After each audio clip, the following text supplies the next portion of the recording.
the last thing would be the topography. Another fancy word that what does it mean? Yeah, it's just the sloping of the land basically.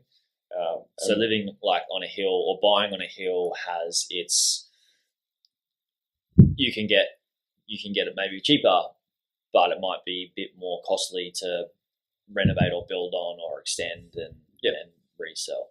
Yeah, but what else is that? I know there's another thing you need to mention around those as well. Well, with the topography, like so, there's the sloping blocks, right? You build a house on it. It is like land still moves, right? Like even if you pour a big concrete slab, you see that concrete slab sink into. So an investment property that's already you're buying, it's already like a 10-year-old house. That's and it still can possibly. There's all houses move, right? Like land moves. Yeah. So and they construct the house to be able to move, slightly because if they didn't, then you'd get cracking everywhere. That's why you got the frame and the facade around that brick. So my point being here is that the potential maintenance costs are higher on sloping blocks because of, I guess, the pressure that the house is under to be, propped up on the side of a hill. It's kind of common sense on that front. Or not even the house, right? Like a retaining wall needs a retaining wall depreciates, right? So it might need maintenance. So that might be something to check during your due diligence. Yeah, and that was one of I think it's a good point. One of your ones, it was cut and filled in, so the developer cut it through. So they built it back in 2010. Yeah.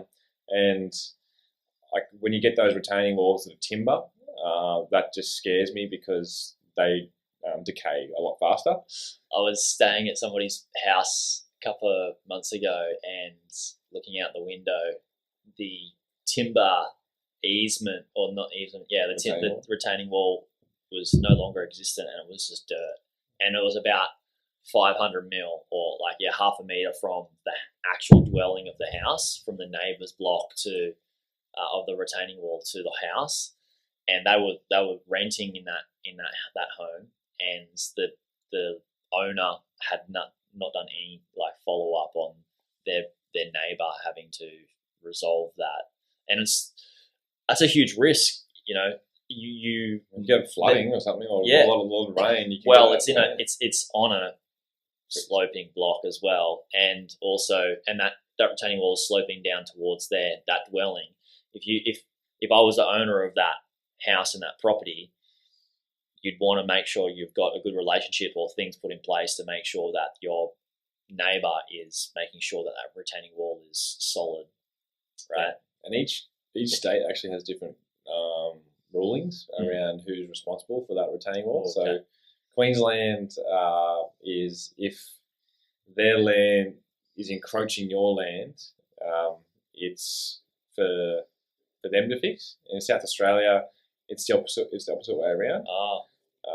From what I've learnt, I've got obviously property in South Australia, and I was just asking my real estate agent, well, am I responsible if that retaining wall breaks? And he said, no, it's their retaining wall benefiting their land because it's giving them more space. But Queensland, they look at it differently, whereas if they're on the higher side and that retaining wall breaks down and it's pushing into your property, it's for them to remedy. Yeah. Which is, I was surprised by that, but that's what I mean. You learn something new every day, don't you? Yeah, and that's the other questions you need to ask when you have found maybe, something that's in a quiet street, cul-de-sac. It's close to school, transport, not in a flood fire zone, but you might have that one thing there that you need to be checking through your due diligence before you purchase that asset.